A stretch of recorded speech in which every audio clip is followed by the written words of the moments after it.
Be my day to the dance, a poor single dad asked a nurse, unaware she was a CEO's daughter. The night began with trembling hands and a borrowed tie. Ethan stood in front of the cracked mirror in his tiny apartment, whispering to himself that this was just another favor for his little girl. He wasn't going to find love, he didn't even believe in it anymore. Not after losing everything, his wife, his job, and nearly his home. But as his daughter, Lily, twirled in her hand-me-down dress and giggled, "Daddy, you promised you'd bring someone to the dance this year," something inside him cracked. He couldn't let her down again. So when fate placed a kind nurse named Emily in his path that morning, he made a choice that would change both their lives forever. Ethan worked double shifts at a construction site, picking up weekend handyman jobs just to keep the lights on.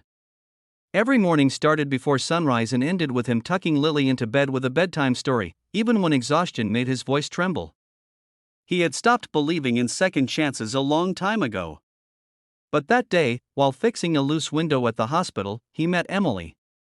She was helping an elderly patient, speaking gently, her eyes filled with warmth that seemed to cut through the grayness of his days. When she offered him water, he noticed the kindness in her smile, a rare kind of kindness that didn't feel pitying.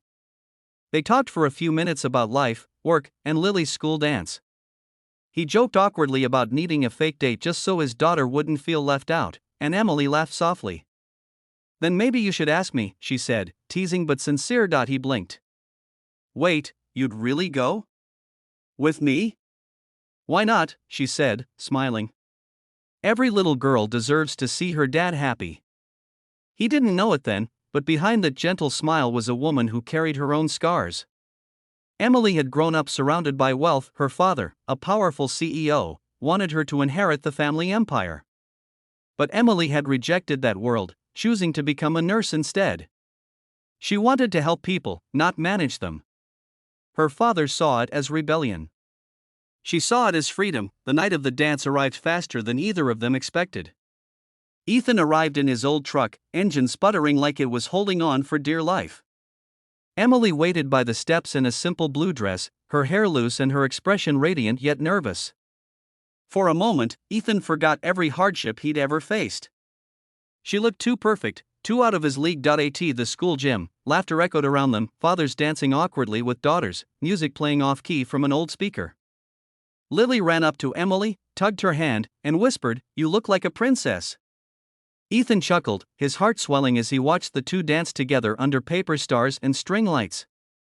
For the first time in years, he felt whole, but joy never came without a test. As they were leaving, Ethan's old boss, who'd once fired him for being too distracted by his kid, walked up, sneering. "Didn't think you'd be the type to bring a woman like that here," he said. "She doesn't belong with people like us." Ethan clenched his jaw, ready to respond, but Emily stepped forward. Her eyes blazed with quiet strength. "People like us," she said softly. "You mean people who work hard and love their children? I think that's exactly the kind of person worth standing beside." The boss scoffed and walked away, but Ethan was speechless. He looked at her, this nurse who had just defended him like he was worth something. "Thank you," he whispered. She smiled. "You don't have to thank me, Ethan. You just have to start believing that you deserve good things too." A week passed. They met for coffee, shared stories, and laughed more than either of them expected. But one morning, everything changed. Ethan saw her step out of a sleek black car outside the hospital, where a man in a suit opened the door for her. The man was older, authoritative, clearly her father. Ethan froze as he overheard him say, "You don't belong with him, Emily. He's beneath you. End this nonsense before it embarrasses the family." Ethan walked away before hearing her reply. That night, he didn't return her calls. The next day, he avoided the hospital altogether. He convinced himself it was for the best. She deserved better than a man barely surviving paycheck to paycheck, but Emily wasn't one to give up. A few days later, she showed up at the construction site, dust swirling around her blue dress. "You think you can walk away without even listening to me," she said, voice trembling. Ethan dropped his hammer, staring in disbelief. "I'm not the kind of man your world wants, Emily. You don't need to defend me to your father." You're the kind of man who raised a little girl to believe in kindness," she interrupted.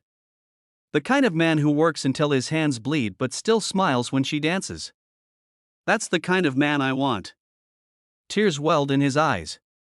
But your father, let him see what love looks like, she said fiercely. Weeks later, Emily's father visited the hospital for a public event. He froze when he saw Ethan there, helping fix a broken elevator panel. Emily stood beside him, holding his hand proudly. For a long moment, her father's pride battled his prejudice. Then he simply sighed. You remind me of your mother, he said quietly to Emily. She always believed love was stronger than status. Maybe she was right. From that day on, Emily and Ethan didn't have to hide.